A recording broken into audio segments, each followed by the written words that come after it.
In this tutorial, I'm going to teach you how to create a real estate thumbnail with AI. So the platform that we're going to use is NovoAds AI. The link is going to be in the comment section.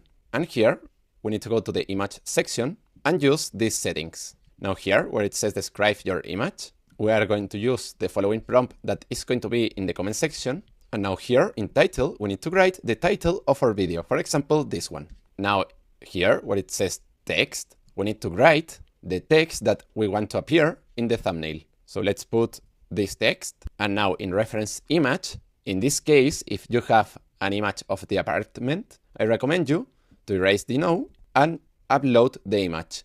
But in this case, I don't have any image, so let's erase this. Now we have to click here, and now we have to wait more or less 30 seconds. Perfect, here we have the result, and as you can see, the quality of the thumbnails are really good. So now, if you want to try this platform, I want to tell you that you can do it for just $1. So well, after saying that, see you in the next video.